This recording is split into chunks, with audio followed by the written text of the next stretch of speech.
très, très édifiant et encourageant pour nous de pouvoir adorer avec vous. Merci de votre accueil. Merci aussi de votre foi.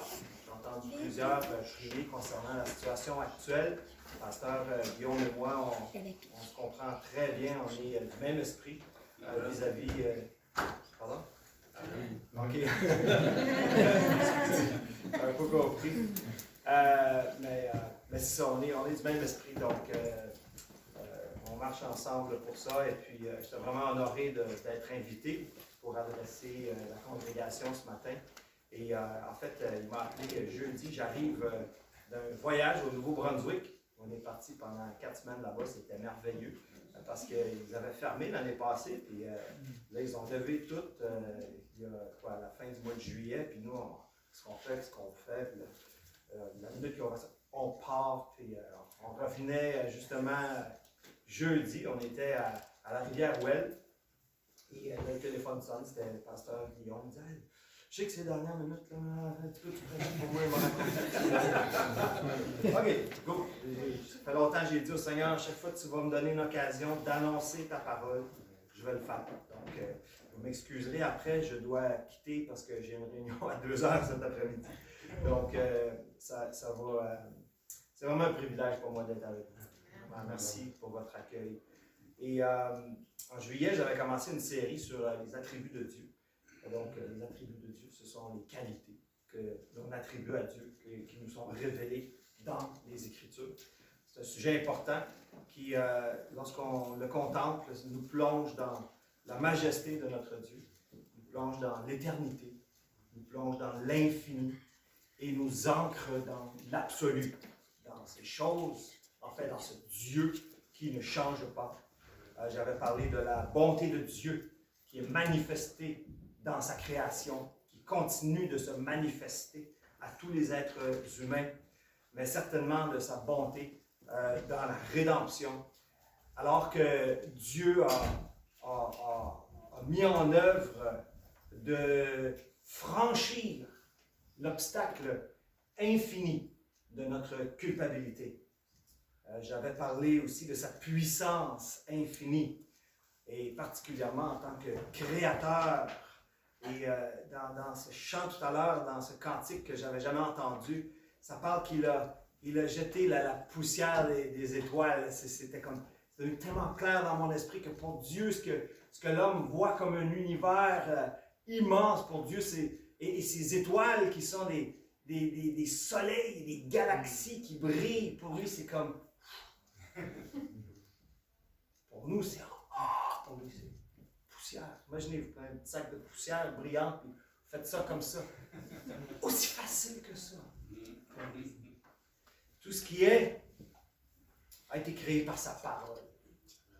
Là, c'est le temps de dire Amen. N'oubliez jamais ça. Tout ce qui est apparu à partir de rien. Le cantique le disait aussi, le néant a répondu. Wow! Et c'est issu de sa parole, de lui-même, instantanément. L'homme a besoin de temps et pense que Dieu a besoin de temps. L'homme observe la nature et constate que la nature a besoin de temps. Et on le constate aussi. Ça prend 20 ans pour faire un adulte. Aujourd'hui, c'est plus comme 30. et l'homme pense que ça prend des milliards d'années à Dieu pour créer l'univers. Il l'a créé instantanément. Car il dit, et la chose arrive. Il ordonne, et elle existe. Psaume 33, verset 9. Vous pouvez ouvrir vos Bibles dans l'Exode, chapitre 33. Mais dans Jean, chapitre 1, il est écrit qu'au commencement était la parole, et la parole était avec Dieu. Et la parole était Dieu, elle était au commencement avec Dieu, ce fameux commencement de Genèse, chapitre 1. Et il le dit ici, Jean, toutes choses ont été faites par elle, et rien de ce qui a été fait n'a été fait sans elle.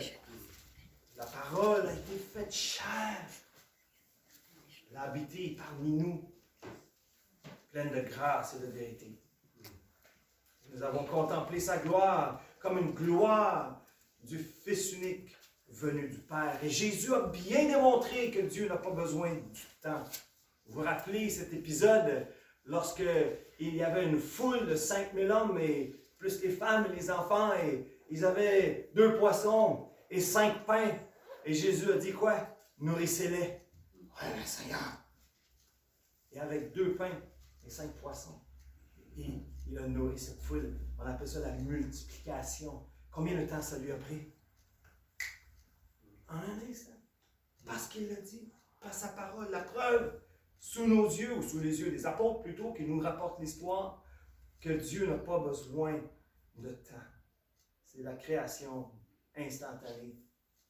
L'acte créatif de Dieu, un acte surnaturel, il ne faut jamais oublier ça.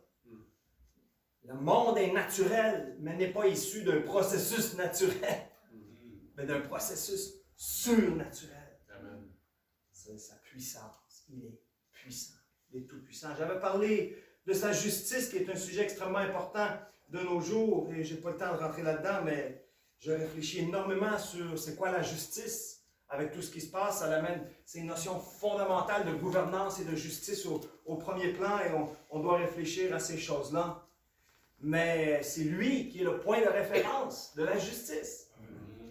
Et il est juste. Cette justice émane de lui.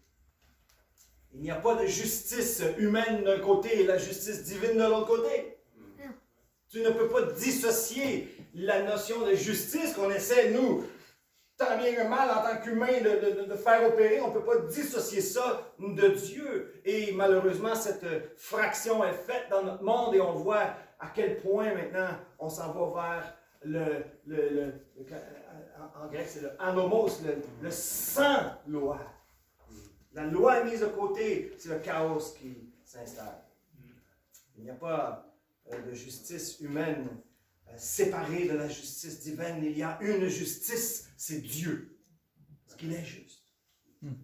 Il est le rocher. Ses œuvres sont parfaites, car toutes ses voies sont justes. C'est un Dieu fidèle et sans iniquité. Il est juste et droit. Et donc, connaître les attributs de Dieu est nécessaire pour comprendre et connaître qui Dieu est, et pour comprendre la rédemption elle-même, parce que la rédemption est attachée à Dieu. Toutes les notions qu'on contemple à la croix et dans la rédemption sont attachées en Dieu, à sa puissance, à sa bonté, à sa justice, et certainement à sa miséricorde et à sa grâce. Et c'est notre sujet ce matin. Comme vous avez vu peut-être dans le titre, c'est A.W. Tozer qui disait dans les années 50 que les attributs de Dieu n'étaient pas un sujet populaire, que les gens préféraient des choses pratiques. Il a dit ça il y a 70 ans.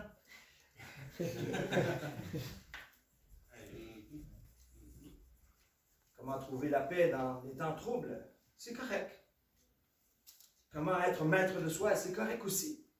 On veut apprendre comment vivre, mais on ne veut pas parler de celui qui a donné le souffle de vie. Il y a une place pour le pragmatisme, les choses pratiques de la vie, d'accord? Oui, mais cette connaissance de Dieu a besoin d'être le fondement de tout pragmatisme, entre guillemets, chrétien. Les exhortations sans fondement ne sont que du pragmatisme ou de la psychologie populaire ou encore du motivationnalisme. Je ne sais pas si ça existe ce mot-là, mais vous comprenez ce que je veux dire. Pourquoi tant de confusion aujourd'hui dans l'Église? Pourquoi les concepts de base, d'identité, de pureté sexuelle et du mariage sont tant attaqués aujourd'hui? Pourquoi est-ce qu'on parle d'Église inclusive? Pour ceux qui ne sont pas trop familiers avec ces nouvelles tendances, mais ce sont des églises qui s'affichent comme amicales à tout le mouvement LGBTQ+, ou LGBTQ2 maintenant. C'est comme... Pourquoi? Parce que nous ne connaissons plus celui à l'image duquel nous avons été créés. J'aimerais parler de la grâce de Dieu aujourd'hui. J'aimerais donner la parole à quelques commentateurs pendant un instant. Les commentateurs sont toujours intéressants, mais n'oubliez pas, ce sont seulement d'autres lecteurs de la Bible qui réfléchissent, qui pensent, d'accord, qui donnent leur compréhension et avec lequel on peut entrer dans un dialogue, d'accord. Mais il y en a un qui dit que la grâce de Dieu est une perfection du caractère divin qui est exercée uniquement envers les élus. Très intéressant, on pourrait partir sur une tangente, mais on va me retenir. La grâce, c'est être dans une position, c'est un autre commentateur ici, être dans une position de recevoir la faveur provenant d'une personne. Okay? La grâce, c'est d'être dans une position de recevoir la faveur d'une personne. Donc la grâce, c'est relationnel. C'est pas isolé en quelque part, c'est quelque chose de relationnel.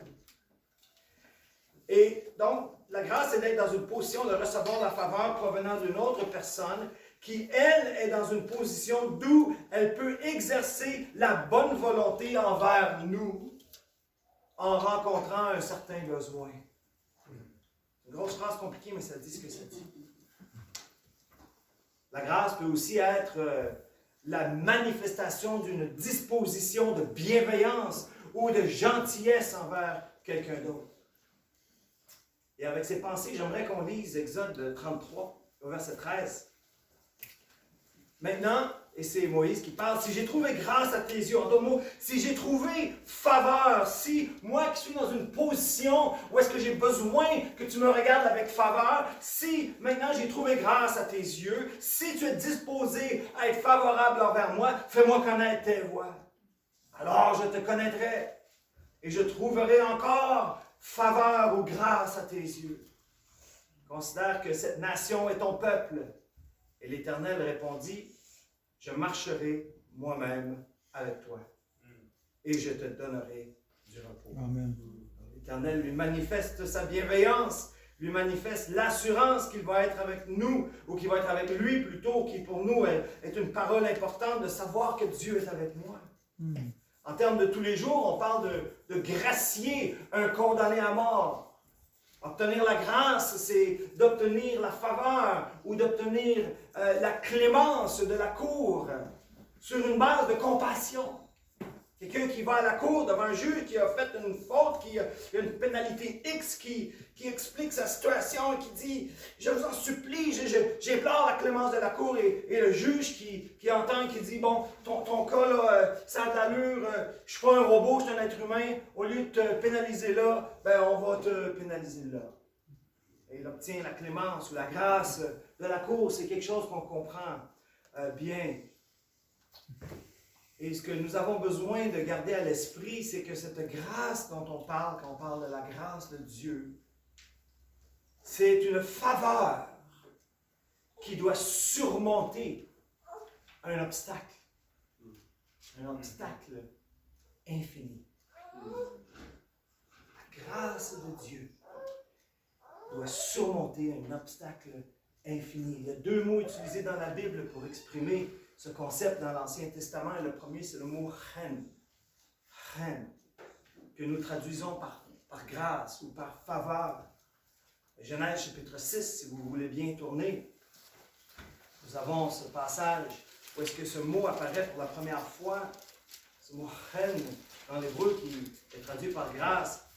Et nous lisons que Noé trouva grâce aux yeux de Dieu. Et pour saisir la portée de cette déclaration, il faut regarder ce qui précède. Hein? Verset hors contexte devient un prétexte. Ici, ce n'est pas un verset tout seul. Il y a tout, Genèse chapitre 1, 2, 3, 4, 5 en arrière. Des fois, les mais dans la Bible sont d'une grande portée. Mais Noé. Mais quoi? Qu'est-ce qu'il y a avant? Eh bien, avant, il y a la création. Chapitre 1 et 2. La chute, l'introduction du péché, l'introduction de ce personnage qui oppose Dieu, le diable. Chapitre 4. le premier meurtre sur une question de, entre guillemets, religion. Et ensuite, la déchéance morale, chapitre 5, les descendants d'Adam, à travers toute cette période avant le déluge. Et chapitre 6 qui nous décrit l'état de l'humanité. Et Jésus nous a dit qu'à la fin des temps, l'humanité ressemblerait à celle-ci dans le livre de la Genèse. Donc c'est important de voir ici et de comprendre comment était l'humanité parce que c'est là qu'elle s'en va à la même place. Verset 1. Lorsque les hommes eurent commencé à se multiplier sur la face de la terre et que les filles leur furent nées, les fils de Dieu virent que les filles des hommes étaient belles. Et ils prirent pour femmes parmi toutes celles qu'ils choisirent. Je ne veux pas rentrer dans la discussion de qui sont les fils de Dieu, mais je veux simplement, c'est un de ces sujets dans la Bible qu'on continue à réfléchir tout au long de nos années. Puis, dans mon point de vue à moi, je crois vraiment que ce sont des êtres angéliques qui sont descendus. Et la raison, je vais vous la dire dans un instant. Alors l'Éternel dit, « Mon esprit ne restera pas toujours dans l'homme, car l'homme n'est que chair, et ses jours seront 120 ans. » Ultimatum ici, la destruction s'en vient. Et ensuite, il y a cette expression, « Les géants étaient sur la terre, après que les fils de Dieu furent venus vers les filles des hommes. » Et ici, c'est une conséquence de ces accouplements. Mais c'est quoi ces géants? Pourquoi ces géants? Si on va dans l'hébreu encore, qui nous aide énormément, c'est le mot « Néphilim ». Quoi les Néphilim? Personne ne sait vraiment. Mais le mot Néphilim a une racine qui est le mot Naphal, qui veut dire tomber. Les Néphilim, ceux qui sont tombés. Et pour moi, c'est exactement cette idée que ces êtres sont tombés, sont déchus. Il y a des conséquences pour eux, évidemment. Mais enfin, les Néphilim étaient sur la terre en ces temps-là. Quel monde étrange ça devait être.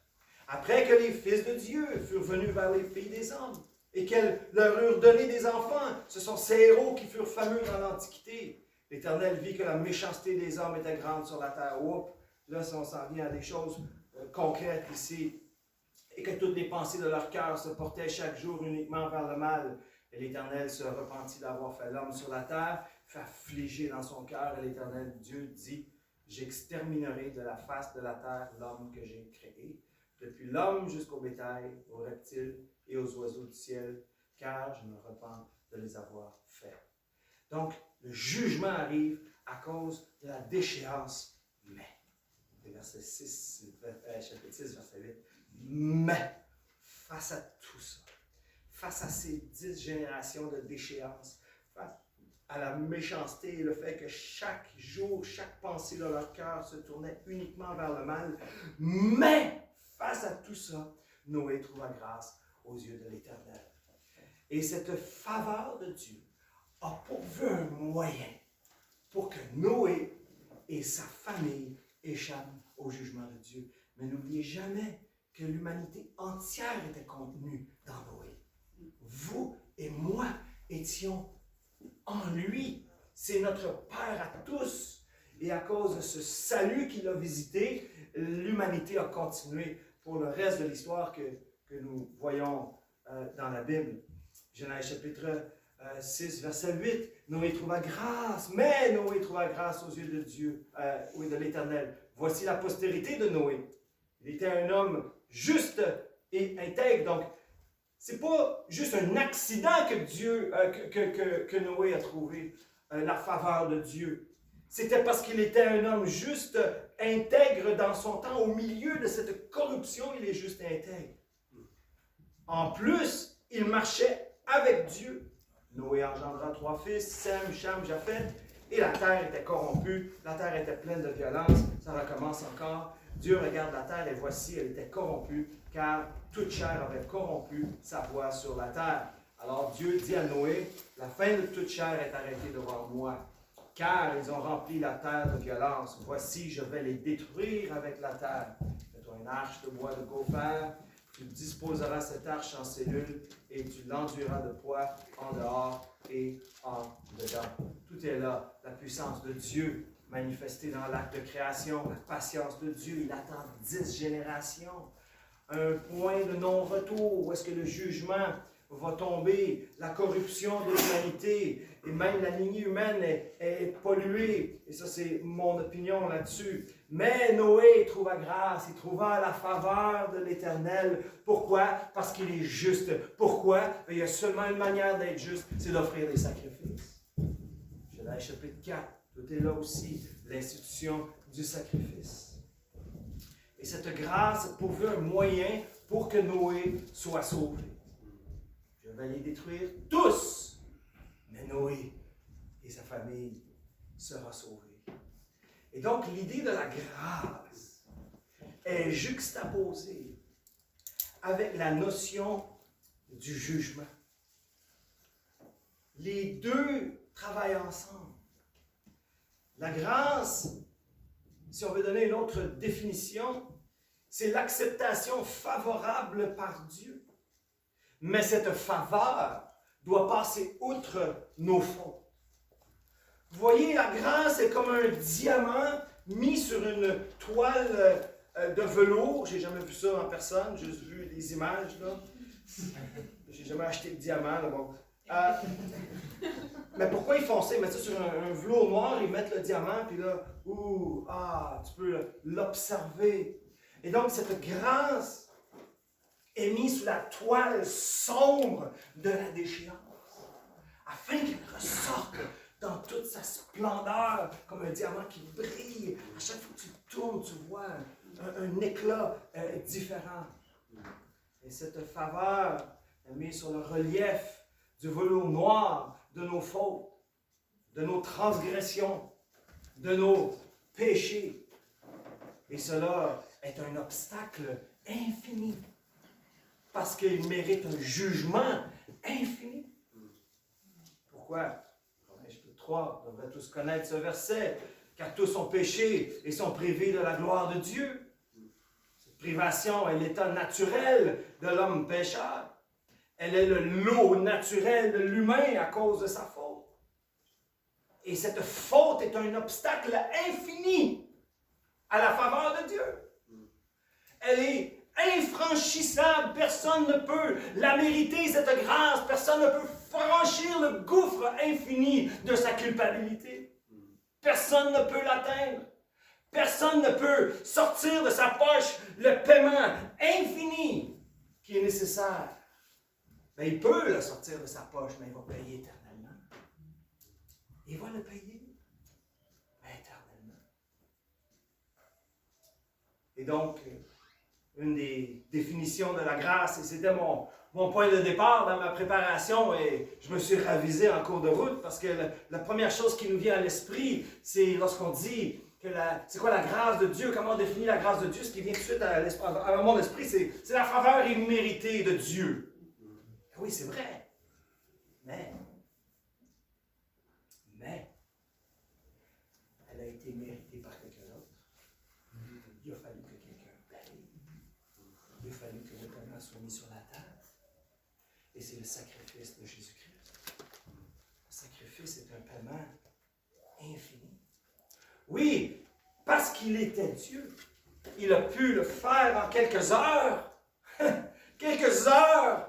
Parce que ça va prendre l'éternité à l'humanité déchue de restituer dans la justice effroyable et implacable de Dieu.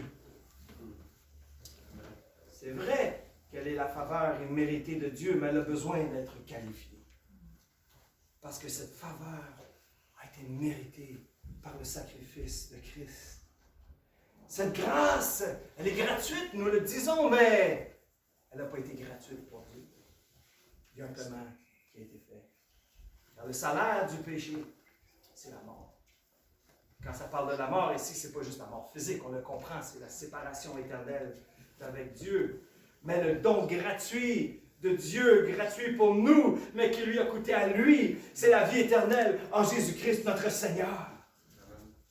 Le dû de nos fautes était la mort. Et le regard de Dieu sur le pécheur n'est pas un regard favorable. C'est un regard de justice. Et la Bible parle même d'un regard de colère, on va le voir tout à l'heure. Le pécheur est confronté à une justice implacable qui exige un paiement infini, encouru par une faute infinie. Le moindre péché, écoutez-moi bien, nous place dans cette situation à chaque fois. Et encore, la grâce va briller encore plus grand si on saisit ça. Car si nous confessons nos fautes, il est fidèle et juste pour nous les pardonner. Encore! Si on était des humains qui avaient fait un tel paiement et que la personne recommence, on dirait, ben franchement! Dieu est bon. Dieu est bon. Plus le sens de notre perdition sera grand, plus l'appréciation du coût payé pour que nous puissions obtenir la faveur de Dieu va être grand.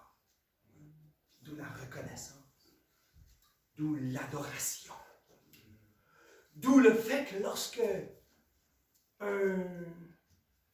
pesez mes mots ici, mais appelons ça une entité, me dit de ne pas adorer mon Dieu, je m'excuse. Avec ce qu'il a payé pour moi, il est digne de mes louanges. Amen. Est-ce que ça va me coûter?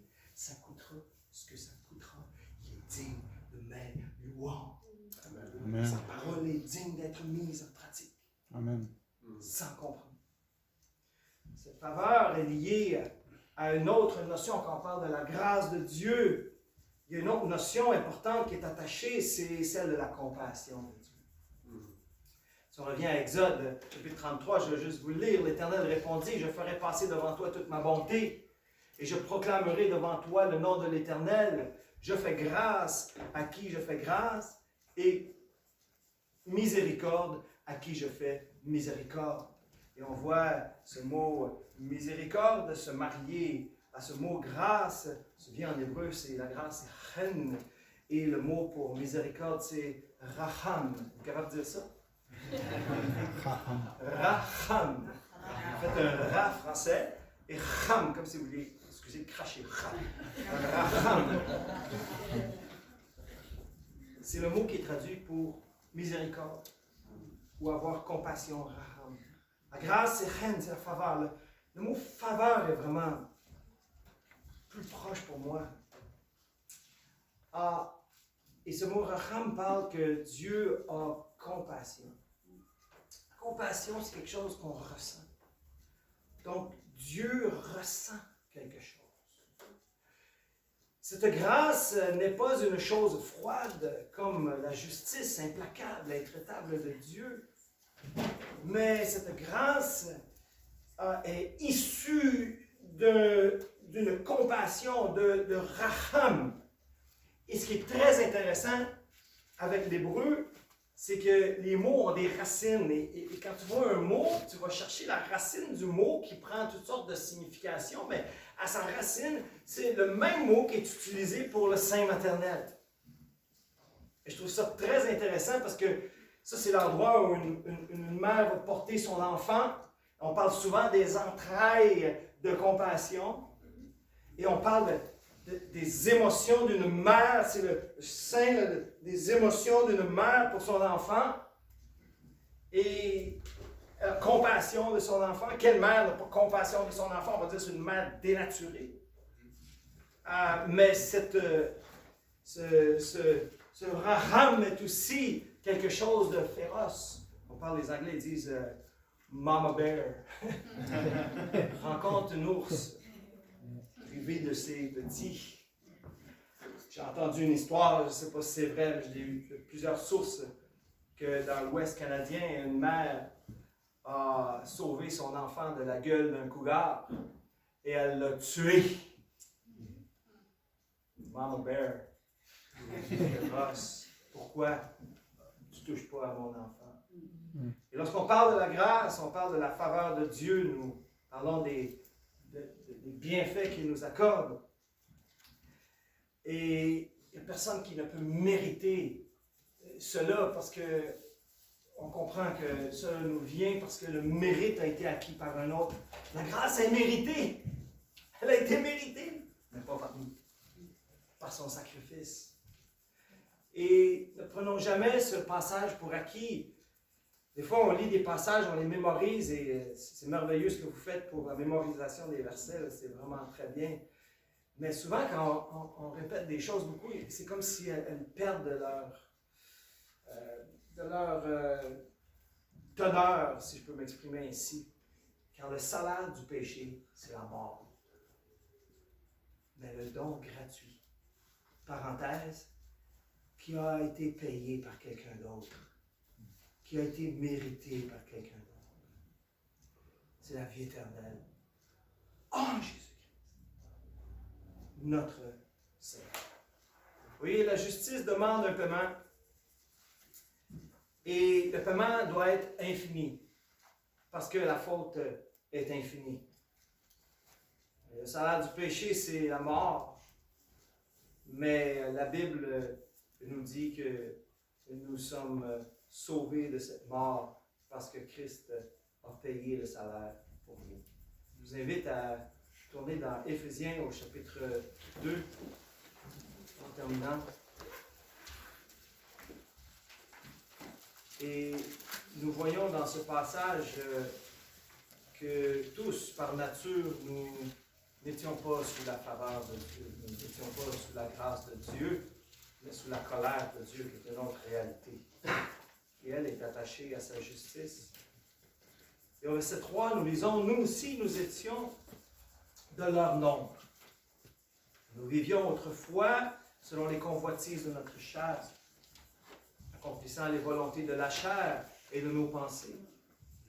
Nous étions par nature des enfants de colère, comme les hommes. Et ensuite, ça continue, mais Dieu, qui est riche en racham, en miséricorde, compassion, à cause du grand amour. Et donc, derrière ça, il y a l'amour de Dieu. Dieu est amour, qu'on n'a pas le temps de déballer, mais c'est tout attaché ensemble. À cause du grand amour dont il nous a aimés, nous qui étions morts par nos offenses, nous a rendus à la vie avec Christ. C'est par la reine, la grâce que vous êtes sauvés. Il nous a ressuscités ensemble et nous a fait asseoir ensemble dans les lieux célestes, en Jésus-Christ, afin de montrer dans les siècles à venir l'infinie richesse de sa grâce. Regardez le mot infini ici. Il a donné un don infini. Il a livré Christ à un châtiment infini, mais en quelques heures. Et l'infinie richesse de sa grâce, par sa bonté, c'est comme une cascade ici de choses, de notions qui nous parlent de notre Dieu envers nous. Et tout ça est contenu en Jésus-Christ. Car c'est par la haine, la grâce, que vous êtes sauvés. Par le moyen de la foi. Si je crois, Dieu va me faire faveur. Si je crois et je me repens, quelqu'un l'a dit tout à l'heure, la repentance, tellement important, eh bien, il dit que je vais être sauvé. Mais cela ne vient pas de vous. Ce n'est pas un paiement que vous avez fait. Ce n'est pas une œuvre que vous avez faite. Ce n'est pas de votre poche qu'est sortie la rétribution. Ça ne vient pas de vous. C'est le don de Dieu. Ce n'est point par les œuvres afin que personne ne se glorifie. Ceci est exprimé par Ésaïe les 750 années avant Christ. Nous étions tous errants comme des brebis. Chacun cherchait sa propre voie. Et l'Éternel a fait retomber sur lui l'iniquité de nous tous. Il m'a reçu alors que je ne le méritais pas. Grâce. Il me pardonne sur la base de ma foi et de ma repentance et non celle de mes efforts. Parce que s'il fallait ajouter quelque effort que ce soit, Cela équivaudrait à dire que le sacrifice de Jésus-Christ était insuffisant. Donc, que son sacrifice n'était pas infini, puisque ma faute est infinie. Et quelle folie de penser qu'on va pouvoir sortir de nos poches quelque œuvre que ce soit pour payer avec des choses limitées et ridiculement insuffisantes une faute éternelle. Ou de rajouter à ce que Christ a fait à la croix. C'est complètement une folie pour nous qui croyons et qui comprenons la rédemption. C'est ce sacrifice qui, en quelques heures, a absorbé l'obstacle infini. Gloire à Dieu. Amen. Comment peut-on rajouter quoi que ce soit à quelque chose d'infini? De surmonter l'obstacle infini de mes péchés en payant un prix infini pour m'inclure dans une rédemption éternelle et me couvrir de sa faveur. L'Éternel répondit, et c'est une parole qui nous est donnée de toutes sortes d'autres manières, même dans le Nouveau Testament. Je n'ai pas le temps de rentrer là-dedans, mais c'est l'équivalent qui est dit à Moïse. Tout à l'heure, on l'a vu. L'Éternel répondit, je marcherai moi-même avec toi. Et combien de fois Jésus a dit, je serai avec toi, je serai avec vous. Et qu'il a mis son esprit en nous pour habiter en nous, Père, Fils, Saint-Esprit en nous. Alors, il n'y a pas de plus grande miséricorde que celle de Dieu. Et oui, sa grâce est infinie. Amen. Et en terminant, j'aimerais qu'on se rappelle de Noé, si on revient à ces deux notions. Que Noé était juste devant Dieu.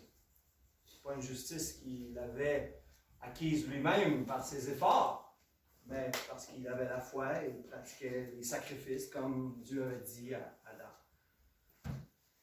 Et donc, nous, notre justice n'est pas en faisant des sacrifices comme Noé faisait, mais en tournant les regards vers le sacrifice de Jésus-Christ à la croix, auquel Noé, d'une certaine manière, regardait en avant et auquel nous regardons en arrière. Le centre, c'est Christ. Amen. Et à cause de ça, nous pouvons être déclarés justes. Romains chapitre 5, verset 1. Étant donc quoi? Justifiés. Gloire à Dieu. Wow! Ma faute infinie, l'obstacle infini. It's gone. It's gone. Justifié par la foi. Regardez ça. Nous avons la paix avec Dieu. Dieu est plus fâché. Quelqu'un m'a dit ça un jour. Dieu est plus fâché avec nous. Wow. Parce qu'avant ça, j'étais sous la colère de Dieu. Nous avons la paix avec Dieu par notre Seigneur Jésus-Christ. Alors, soyez justes, soyez réconciliés avec Dieu. Je ne vous connais pas. Je ne sais pas si quelqu'un ici est encore sur la clôture ou en train d'examiner la chose ou qui est encore en train d'essayer de gagner la faveur de Dieu. Laisse-moi vous dire, c'est impossible. Parce qu'il faudrait fournir un paiement infini pour gagner cette grâce ou cette faveur. Mais il faut reconnaître que Christ est mort pour moi. Je le reconnais et je me repens de mes péchés parce que je réalise l'infinie offense envers Dieu, l'infini paiement qui m'attend si je rejette, si je résiste à Dieu, je me détourne de lui et donc je me tourne vers lui, je crois et je me repens.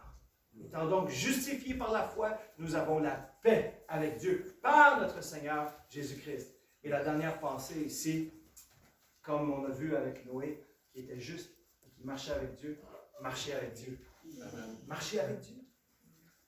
Lorsque Jésus nous sauve, il nous donne la capacité, l'opportunité, le privilège, l'appel même de marcher avec lui. Et Jésus nous dit, celui qui a mes commandements et qui les garde, c'est celui qui m'aime. Et celui qui m'aime sera aimé de mon Père. Wow! La faveur. Je l'aimerai. Wow! Tu vas m'aimer. Et je me ferai connaître à lui. Amen. Il y a toujours des moments lorsqu'on est fidèle au Seigneur où est-ce que, à travers les vicissitudes et les difficultés de la vie, eh bien, il va y avoir des moments où est-ce qu'il va comme ouvrir nos yeux sur quelque chose. Et il va nous faire comprendre un peu plus qui il est. Il va nous faire comprendre un peu plus une vérité de sa parole. Il va nous encourager. Et dans ces moments où est-ce que nous devons marcher dans la vallée de l'ombre de la mort et qu'il semble on dirait qu'il n'est pas là, sachez qu'il a dit, je suis avec toi tous les jours. Toujours. Et que par la foi, on détermine que si je n'ai pas cette expérience dans le moment de sa présence, ça ne veut rien dire. Il est là. Il est là, il l'a dit. Croyons ce qu'il dit. Et il promet, il va se faire connaître à lui. J'aimerais qu'on se recueille pendant un instant.